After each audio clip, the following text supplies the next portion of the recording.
Second night of a back-to-back. We play Dallas without Cooper Flag. Silver rig the lottery. Isn't that crazy? Don't you see? Nico traded Luka Don. Basically for a guy named Marvin Bagley. Isn't that so funny? What are you doing, honey? I'm in love with Precious Achiuwa. Career high with attitude. Even Maxim had 22. I'm in love with Plouden. Didn't miss a shot tonight. Knicks future's looking bright. Even Devin had a cool 15. Let's celebrate our 14th beam. Welcome back to the Kang Gang Pod. The Sacramento Kings have won their 14th game against the Dallas Mavericks, 130-121. Take that, Marvin. Hey, take that. Get out of here. Take that, Marvin. Get out of here. Get out of here. See ya, Marvin. Get out of here. Thank you for nothing, Marvin. Thank you for nothing. Absolute waste of 4 years. You know who's better than Bagley? Max. Yeah. You know who's better than Bagley? Drew Eubanks. Plouden. Oh, I was going to say Drew Eubanks. You know who's better? Eubanks. Yeah. You know who's better than Bagley? Dylan. You know who's better than Bagley? Clifford. You know who's better than Bagley? Devin Carter. You know who's better than Bagley? A lot of guys. Everyone on our team. Everyone. What a game. The Sacramento Kings, when they play the young guys, it is just such a breath of fresh air. That was an exciting win. It was back and forth. We had a comfortable lead. They cut back. And at the end of the fourth quarter, we were watching it at Mojo. Shouts out Sports Ball. First event. Shouts out Drew Absher. Shouts out the local guy for taking home the dub. Yeah, shout out local. Local owning the competition. A classic local own was on full display. We were there all night watching the game and also supporting the boys. And we all watched the Plouden takeover, icing the game with that corner three. But where do we begin with this game? Should we do our MySpace top 8? Is that our new thing? Yeah, I'm down for the MySpace top 8. I think that's a good way of doing it. It's a fun way to do it. Who's number 1? You got to go with Precious Achiuwa. My God. Yeah, a 29 and 12 game. A lot career high. Yeah. God willing. Shout out to him, man. Shout out to him. God willing, God did. God willing, God did.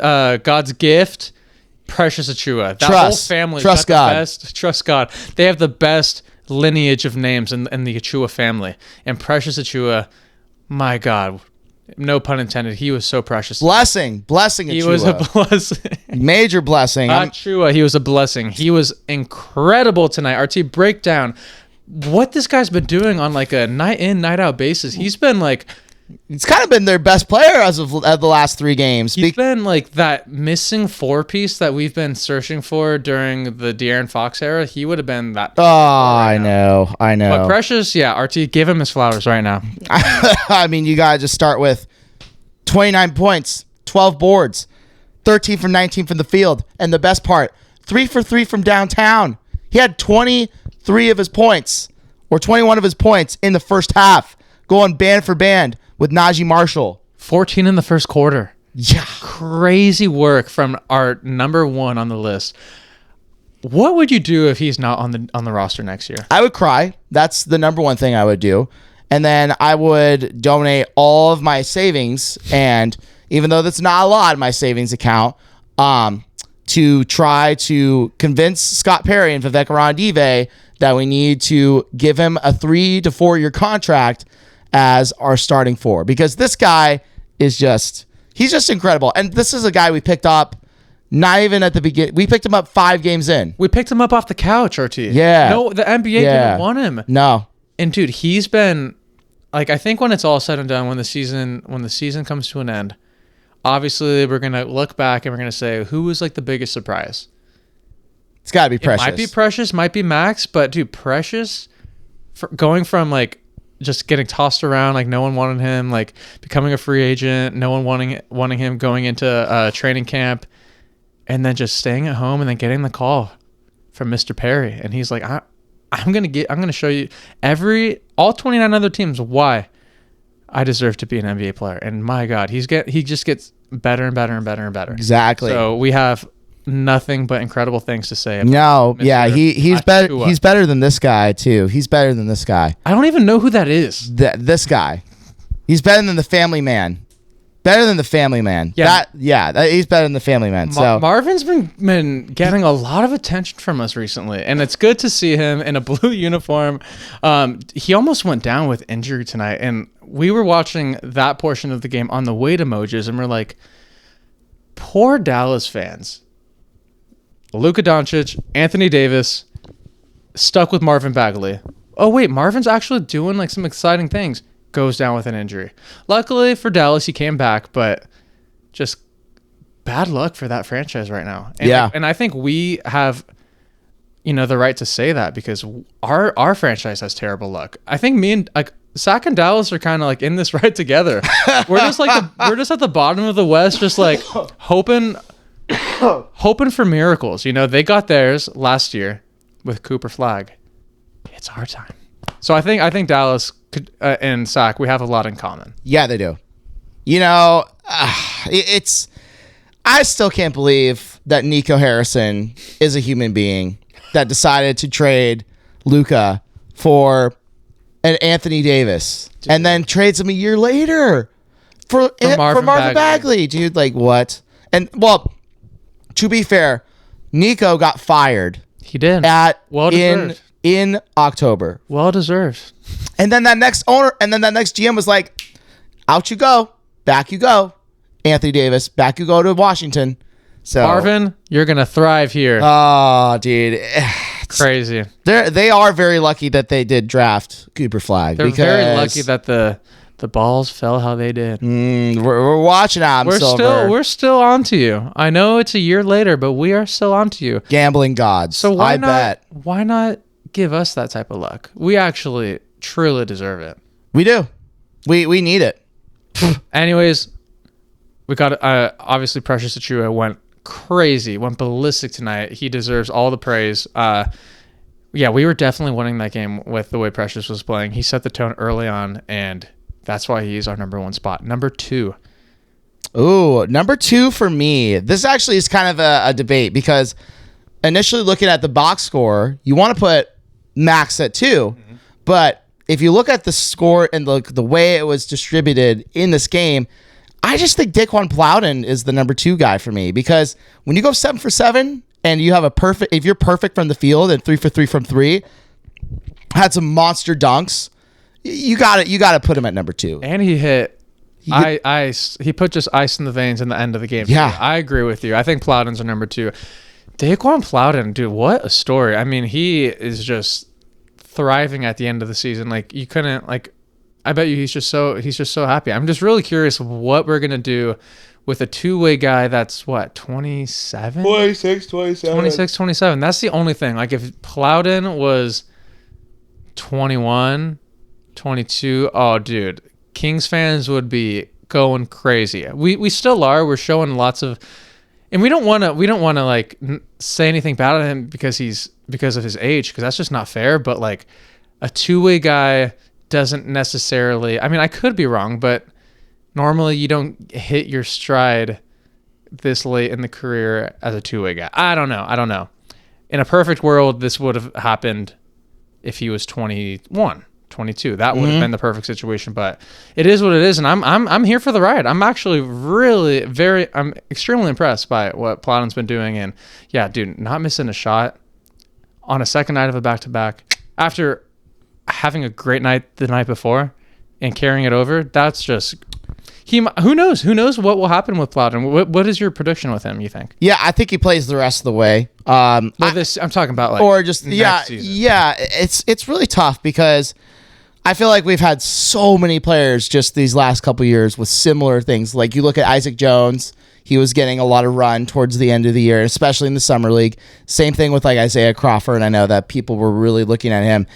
I think it's going to be so interesting to see how the Kings play this, because depending on what they do in the draft really dictates what Plouden's role is going to be in the future. So yeah, that's true. I do think like especially with, and obviously injuries do play a big factor. Levine is out, right? That's a huge thing. Yeah, most likely Plouden would not be getting minutes if we were a healthy team. That's just the reality of the situation. But I mean, like, next man up, and he's been like owning his minutes, and Doug loves him. Yeah. So I don't know. Doug could make a push for Plouden. Who knows? But I'm curious what this means. Like, is this just the end of a bad season? We're just seeing, like, obviously someone's going to have to score the basket. So I don't know. I don't know what to make of it, but I am very happy for him, and I like what he's doing. I agree. He's putting on for the number 29s out there. Yes, he is. He's making that number memorable right there. He is. Shouts out DP. Shout out. And hey, speaking of which, if we double DP. Oh. Double. I don't know. With the number 1 pick? I don't know. Anyways, Plouden and Peterson. Yeah, let's jump to number 3. This is where I put Maxim right here. Dude. At 22. Just another solid game. Just getting what he needs to do, get done. 22 points, 6 for 6 from the free throw line, 8 for 13. Dude, his finishing around the push shot looks so good. Dude, obviously, like, we were big advocates of Rashawn Holmes during his heyday, during his prime. Dude, what Max is doing, you're starting to forget who trademarked the push shot, because Max's game down low is insane, and once he like gets that confidence again and like finds the stroke from deep, oh baby. Because he shot what, 3 threes tonight? He wasn't making his No, threes. he only had 1 3 tonight. Oh, he only shot 1 3. He only shot 1. Well, maybe it was the last game where I remember. Oh yeah, but right. Like, he's not making threes. But once that goes in, dude, oh my God, it's gonna open up so much, change everything. Because he was hitting that in the summer league, he was hitting it in college. Like, he was like a really good shooter. So that's why I'm surprised we're not seeing it translate to the NBA, but it'll come. I know he has it, and that's why he's starting to attempt more. Not in tonight's game, but as of late, you're seeing more attempts. But once that drops, dude, Max, good Lord, get ready, NBA. Yeah, I mean, shout out to him. My next guy that I really thought that he had an outstanding game was Clifford. Wow. I really was impressed. I watched that first quarter pretty heavily, and just the way that Clifford was crashing the glass was very impressive. I mean, the guy had 8 rebounds, and every time, like, even though they didn't come up with a rebound, you can always see that urgency and that energy from tonight was really fantastic. I mean, flirting with almost a triple-double, right? 13, 8, and 7. I know that flirting, you're saying, oh, RT, why is he saying flirting with almost a triple-double, even though 8 rebounds and 7 assists? The way that he was getting his guys involved, the way he was crashing the glass, the way he was aggressive, had 19 attempts tonight. And that's a great thing. Obviously, 6 for 19 isn't the greatest shooting numbers from him, but if you're just looking at it, you're loving the confidence that he's shooting, right? Because this is the first round pick that we were signing up for. Once the shot goes down, then good luck, because that's a guy that can really elevate his game. And I really just think the more repetitions that you have, the more that you can kind of tweak that jumper a little bit. I know that Reggie Miller talks about just adjusting the jumper shot and really focusing on just getting reps in the gym and getting a way to learn how to get to his spots. Once he does that as well, I think he's going to be exactly what the Kings drafted in this first round. So, yeah, the fact that Russell Westbrook didn't play tonight obviously gave Nick way more time. And I think this is just such important stretch of games where we know where we're at. We're not gonna make some magical push. So obviously all praise and all love to Russ and DeMar, but if you could give them 20-ish minutes a night and just heavily invest in Neek and just leave these guys on the floor for longer, and you're gonna see more shot attempts from Neek. This is amazing for him. 19 shot attempts is what we've been preaching for.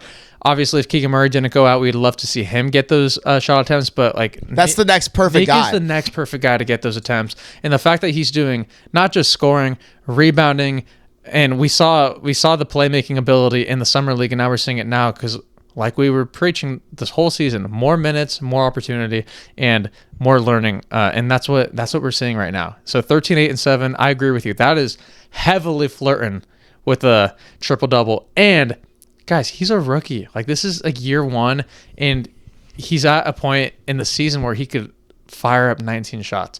The only other rookies that get to do that are Kang, Cooper Flag, all the top guys. So, this is excellent that Nick is in this situation. I agree. I just want more. I want the final 20, 21 games of the season. I just want to replicate what we saw tonight. Like, this was perfect. So, I mean, if Precious and Nick are leading the team in shots, like, I trust that way more than Russ and DeRozan. Like, no offense to those guys, but, you know, obviously there are going to be games where Doug is going to rely on the vets, just like in the Memphis game. Mm-hmm. But this was a great game for the young guys to close this game out because, you know, that closing lineup was Precious, you know, DeMar, Devin, Plouden, and Nick, right? Yeah, but look at how many minutes DeMar played. Yeah, but he had 25, but he came in during the last 3 minutes of the game. Yeah, but like the fact that earlier in the season he was averaging like what, close to 40? Yeah, and 38. And now like tonight's game in a win was 25, and it wasn't, you know, a blowout. Like, he could have played more, but Doug was leaning into the young guys. Yeah. And that was incredible. And you would think when he's the only vet on the floor, he would get, you know, the highest minutes with exactly just from the Doug Christie track record. He believed in the young guys, and I'm just like hoping that like this could be the start of a trend. I thought this was the start of a trend 20 games ago, but it's not. I hope it's now. And yeah, this was just an excellent game for the young guys. Like everyone did their job tonight. Who's number 5? I think number 5 for me is going to be Devin Carter. I was going to say the same. Yeah, just 7 rebounds, 5 assists, a cool 15 points, and a start. No, like, this was great. Not only that, Christo, 4 steals. Dude. Yeah, I mean, just him just getting in passing lanes, disrupting ball handlers, just using his speed to get to 50-50 balls. I was so impressed with the way that Devin Carter was, and he really did close out and really put the clamps on those, you know, on their ball handlers. I know that Dallas doesn't have a point guard, but like still, no, for sure, you know, that's still more impressive because normally when you are dealing with a taller player, he did get bullied last night by. No, he didn't play last night. Oh, that's right. Yeah, that's true. That's right. Yeah. But anyways, I think it's incredible how we're talking about Devin Carter now when a month ago, 2 months ago, we were like, we just want to see what Devin Carter is. Like, he was getting floated around in trade rumors, and we're like, are we really going to like not see this through with him and just like let him go? And like, I'm so glad Scott decided to hold on to him because now we're actually seeing what that 13th pick is turning out to be. And with heavy minutes and like with an actual like purpose and role on the team, like he's actually, I'm really liking what I'm seeing with Devin Carter. I like it too. And I know you've been big on the Friar Nation. I know you've been so big on the Friar, and like I think this is great. Like I'm really glad that the position where we're in, where Devin is, you know, leading the charge, getting that starting role. I think that this is great, and like Devin's been impressing, very, very impressive throughout this last stretch of games. So yeah, I like it. I definitely came into this game thinking that Killian Hayes was going to get the start, and that would have been ridiculous. Man, he's not making the top 8. I'm sorry. I don't think he was going to finish out this 10-day contract. I know. I don't know. Like he's just not. He's just not there. What did he finish? He had 6 assists, but I mean, like he could pass the ball, and he's like decent size, but it's just he's looking for his offense too much, and he just can't score. This is non-existent. Well, number 6. Who's number 6, RT? Hey, throw it up. Throw it up. Throw it up.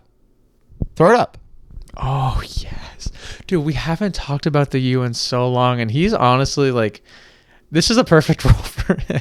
Yes, literally. I love this role for him. I love this role. Just being a guy that, you know, I know Dylan Cardwell is out. He probably would get the minutes over Drew, but you know, this is a guy, he's been in the league for almost 8-9 years. He stays ready. You know, I'll take it. That's what the U does, dude. The U just stays ready. Did you see the video of the U when they were asking people on the team if they wish they were athletic? Yeah. Dude, the eulogy is just so honest. He's like, dude, yes.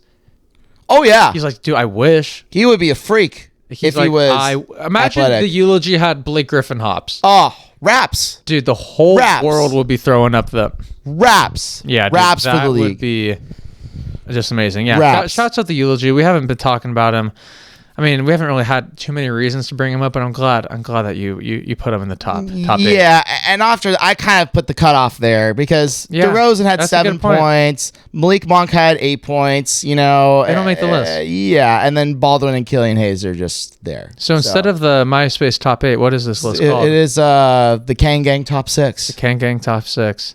Yeah, I mean, this was a great win on a back-to-back, 14th. Yeah, like I know a lot of people don't want us to win games, but this is great experience for the young guys, and this will do dividends later on when these guys are in this situation going forward. Like, they're not going to be able to just get bailed out by DeMar DeRozan middies, you know? No, and I think what they did a really good job tonight was taking care of the ball. They had 5 turnovers this entire game.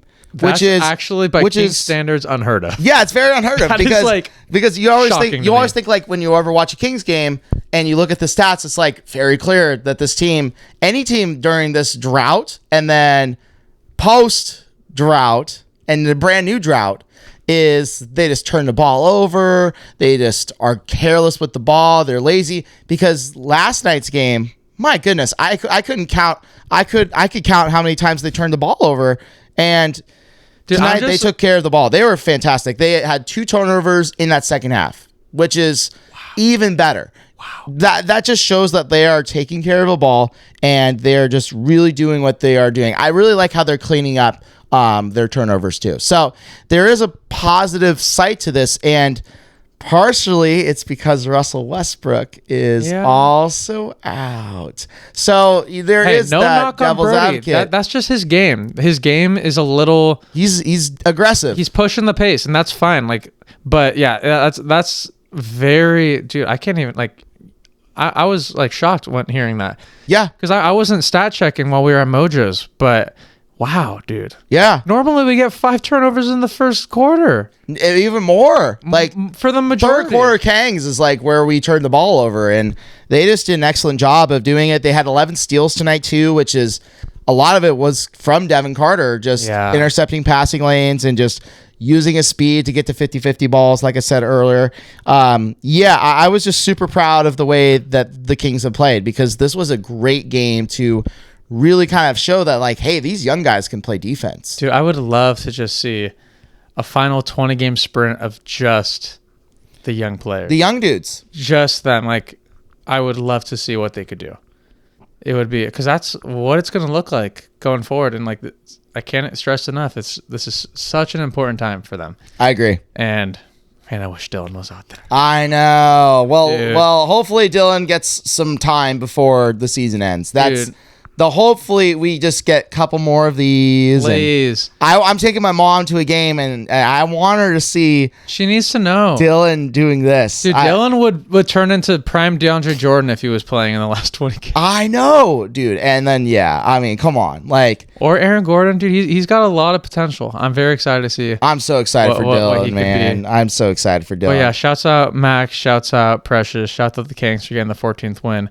And shouts out Plouden. This was a fun one to watch, and they surprised everyone tonight. They did. Even though Dallas was shorthanded, obviously so are the Kings, and our young guys just wanted it more, and that was fun to watch. It's fun to get a win here and there. But yeah, now we are 3 games away for tying the worst record. So we're on track, RT. Yeah, we are. But I also will say the gap is getting a little bit closer because the Pacers did lose. And dude, we could not let the Pacers get the worst record. Let them get the number 1 pick.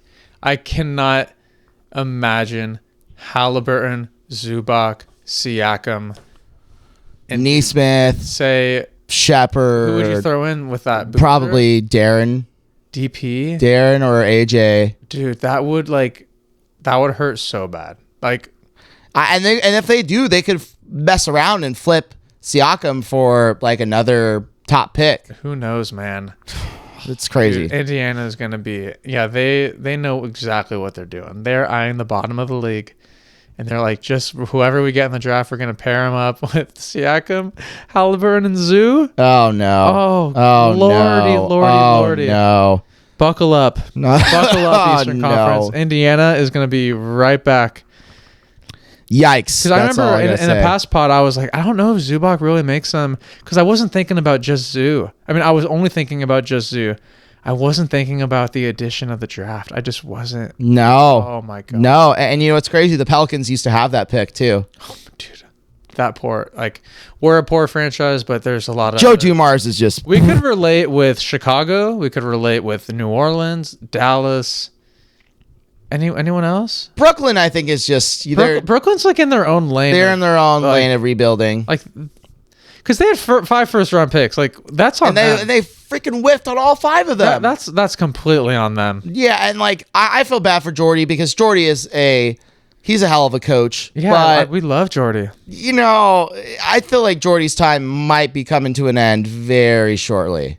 I wouldn't be surprised. It can't be his fault though. There's no way. and that's the maybe problem. they just bring in like a old. They're gonna bring in like a veteran coach. You know, Imagine they bring in Tibbs.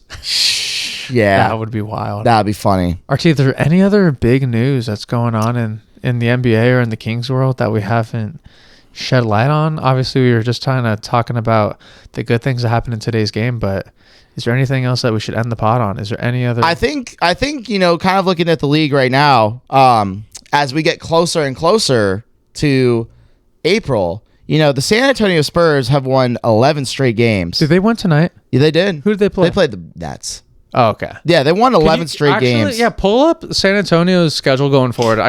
Let's predict. Let's see if we could predict. They do got a tough stretch. They have a tough March.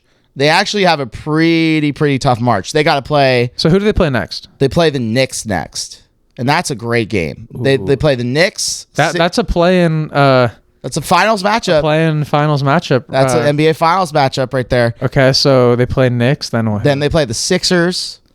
Then they play the Pistons at home. Okay, those are 3 tough games. I think they could beat the Knicks because right now, you think Cat wants to body up Wemby? My God! All the hate that Cat's been getting flamed by NBA media recently. Yeah, kind of crazy, huh? Shaq was kind of calling him out in a post-game interview. Stephen A. Stephen A. is just furious with his team. I think it's hilarious. But yeah, dude, big bodega, zesty cat, big purr. I mean, not gonna cut it. I know some Knicks fans out there are just saying, get Cat off my team. Get him off. I've been seeing that all season from some Knicks fans, and I'm surprised Mike Brown hasn't found a way to make that roster work. He came in there to make them better. I don't know. I don't think they're right now. What, the 3 seed? Could potentially drop down to 4. What would make them fire Mike Brown? First round exit? I don't think a first round exit is a fireable offense because going from Eastern Conference to I think the problem is the roster construction isn't necessarily there because to me you kind of need. I feel like there's flaws with Mikal Bridges' game. He's the issue because he is the major issue. They gave up everything for him. They gave up a lot. That's what it is. That's the problem. He's like your 4th, 5th best player on the floor when he's out there with the starting lineup, you know. So that's why it makes it. And I think OG has his flaws too. You also gave up a good amount of assets to trade for OG and Mikal. But Mikal went for more 5 first round. That's what I'm saying. Because people thought that Mikal Bridges was going to be this third 20-point per game scorer, and he hasn't really just been exactly that. It almost just feels like he was just there as like averaging 15 points for like a guy that is you trade 5 first-round picks for. Dude, it's crazy. I think the Knicks are a team that could figure something out and like go on a little hot run because they have done that multiple times this season. Like during the play-in time, NBA Cup, they like got hot and they started winning a bunch of games. But then they get in these ruts where they just like lose 5 straight and then they like climb out of it, lose again. It's big ruts. Big ruts. Cat only getting 5 shot attempts. Like there's some things where it's like Brunson could only do so much. He has so many guys out there that could help him and just he's not getting anything from them. And like if you're Cat, you gotta like beg for you gotta like say like get me the ball and like I don't know. Get out of my way. If I was a Knicks fan and there was that much talent on my team, I would be and like the expectation was so high and we are where we are. I wouldn't be in full panic mode yet, but I'd be knocking on the door. Yeah, I mean you got it right because like this is your core that you're invested in for the next 2-3 years. And you're already in year 1 because you made the conference finals last year. Exactly. And like at that point you have to keep that consistency in that thing going because obviously Tyler Kolek has been a great piece off the bench and Deuce McBride, but where are the other wings on this? And like Grand Theft Auto, He's been great. He's been great too. But it's like I'm just worried for Knicks fans because I just think that the Pistons are a better team. I think Boston's a better Pistons team. have won 3 straight against them. Yeah, I think Boston's a better team. I think the Cleveland Cavaliers could be a better team than them. They're getting hot right now. So, and I think out of those 4, the Knicks are kind of like the bottom team. And if they play against Philly, that's not an easy matchup. If the Knicks match with the Pistons early, it's wraps. It's wraps. I think if they match with Boston, it's wraps. If they match with Cleveland, it's wraps. Yeah, the Knicks are in a really tough spot. They're going to have to figure something out quick because the expectation was NBA Finals. Like that, like not win, but like get there, like get through the East. Like and they were the favorites to be the in the finals. In the beginning of the season, it was all Knicks, and now they're just slowly just climbing down the ladder. And Mike Brown, man, I wonder why he can't figure it out. He's got everything there. That team is. We've seen that team before Mike Brown got there. They got a certain distance, and then Tyrese had some crazy lucky shots go in. And then they fired Tom Thibodeau because of it. Yeah. Because of just the pressure. And that's the problem because New York is such a big market. Dude. So many eyes are on him. All the eyes are on the players like Mike Brown, Jalen Brunson. Jalen Brunson has lived up to the eyes and expectations, but like Cat, Bridges, OG, like the rest of the starting lineup just hasn't really been there. Besides Josh Hart. Josh Hart's been like the second most reliable guy on that starting lineup. They're the East Coast Lakers, man. Sheesh. Speaking of the Lakers, they lost today. To who? To the Suns off a Royce O'Neal game winner. So now the Lakers are only have a 1-game cushion for that 6th seed. Can you give a West breakdown really quick? Yeah, let's do it. Let's end it with the West breakdown. Whoa, we haven't done this in a long time. Let's end the pod on a pulse check because I haven't looked at the standings in a while. Dude, okay, this is actually kind of crazy. So the West is getting wild, ladies and gentlemen, because the Spurs might leapfrog the Thunder. That's crazy. Buckle up is John. But Shea came back. Shea is coming back tomorrow against Denver. Wow, dude, that's gonna be a great game. All right, let's go. OKC right now is the 1 seed. But San Antonio has won 11 straight and are 1.5 games back. And you want to talk about chaos? This is the type of chaos that you would thrive in. Then Houston is the 3 seed. Dude, that's actually crazy. Kind of crazy. Houston's 3 right now. They're starting to click a little bit. Wow. Denver right now is the 4 seed. Mm-hmm. Minnesota right now is the 5 seed. Yeah. The Lakers are the 6 seed, and then right knocking at the door at the 7th, even they just won a big game against them, is the Phoenix Suns. Dude. 1 game away. Like give me a Lakers Warriors playing. Wait, will Dylan Brooks be back? Probably towards the end of the season. Okay, come on, Dylan. Yeah, Dylan. Even though we do not like Dylan as a villain, but Dylan, heal up. We got to see you take down some teams. All right. Yeah, and then the Golden State's at 8. Portland's is at 9, and then the Clippers are at 10. So then 9-10 game is going to be pretty interesting. I think Clippers will leapfrog Portland, right? You think that they are? What's the? It's a game difference. Yeah, I think Clippers will leapfrog Portland. I don't know. Drew Holiday's playing now. Portland, and then Denny might get back. Scoot Henderson's playing. Scoot Henderson's actually. I've been paying what's very Scoot close. been doing? I don't know. He's been averaging double digit points every single game. Scoot. Yeah, good for him. Scoot. Yeah, I mean, because Scoot is kind of turning the corner. Ever since he's came back from his injury, he's been averaging 10, 13 points a game. That's actually solid. So, and obviously once Denny comes back, that's going to be a big thing too. Drew Holiday, 30 points right there. I think that's 15 free throw attempts a game right there. Oh yeah, I think it's going to be interesting because Portland, if they play Golden State, that could be a really interesting 8-9 game. Yeah, because Portland fully healthy scares me. Truly scares me. The length on that team, the defense, Tumani Kamara, Jeremy Grant, Drew Holiday. Dude, that team, I've been a fan of Portland's depth for a long, long time. So And it's starting to click for them, you know? it's just that recently they've been missing so many guys. That's why I'm like, what's Portland trying to do? Are they trying to stay in the plan or are they trying to dip? Like, I don't know what they're trying to do. Yeah. So that's why I was going to put LA over the Los Angeles Clippers over them, but I could be wrong because now they might all be coming back and then we'll see And the thing is, for me, what the difference is why I like Portland over the Clippers is because of their depth, in my opinion.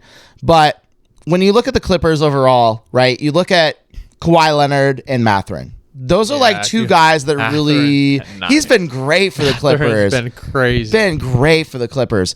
But my problem is those are your two guys that can score. And like Kawhi Leonard is kind of dealing with a little bit of a minor injury, and that already has kind of missed him this game tonight against the Minnesota Timberwolves.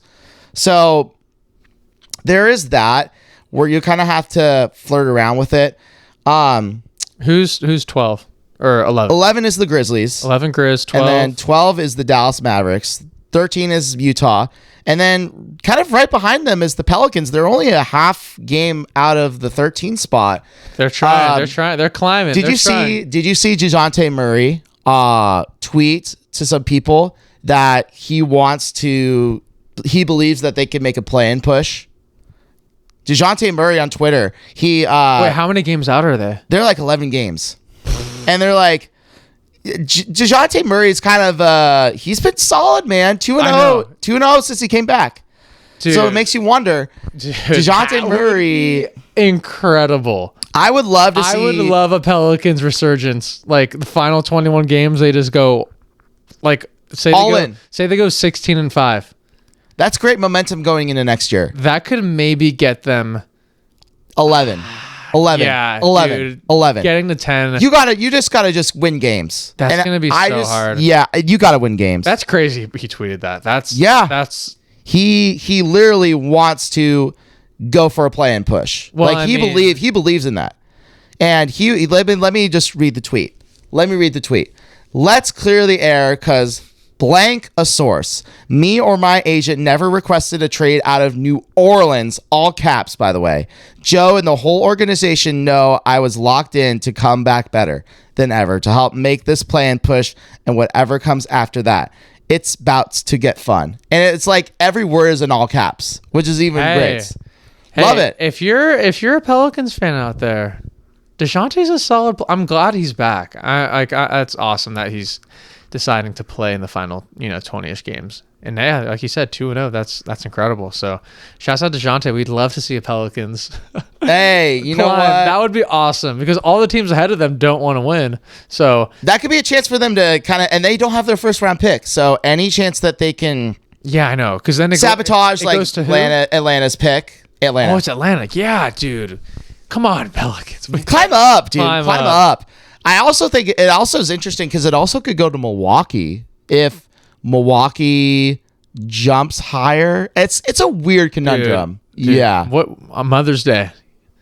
Bring your mother and bring yourself to Mojo's. We're going to be having a watch party of the draft lottery. We're going to post about it probably early May, end of April to let the people know where to be when our future is in the hands of Adam Silver. Oh, the lottery balls. Oh, man. So be on the lookout for that. But thank you for watching, listening our podcast. Hit the subscribe button on YouTube. Like the videos. Hype it up. And follow us on Instagram and TikTok. Follow us on Instagram and TikTok. We're grinding. So thank you for being a part of the journey. Yeah, road to 10K on Instagram. Road to 10K. That would be crazy if we could hit it by the end of the season. That would be wild. I didn't even think about saying that until right now. This year. Yeah. That would be, I don't know if that's physically or I don't know. We got to have some viral stuff. We'd have to have more viral videos. Yeah, it's got to go our way. But hey, thank you so much for watching. We will see you on the next one. Sunday against the Lakers. Oh. Woo! Yeah, I wouldn't mind beating them. See ya. Let me whoop them. Oh my God, we actually weren't recording. Boop. RT, we have to restart. Nice try. I see that. No, it's not. I see the. Gotcha.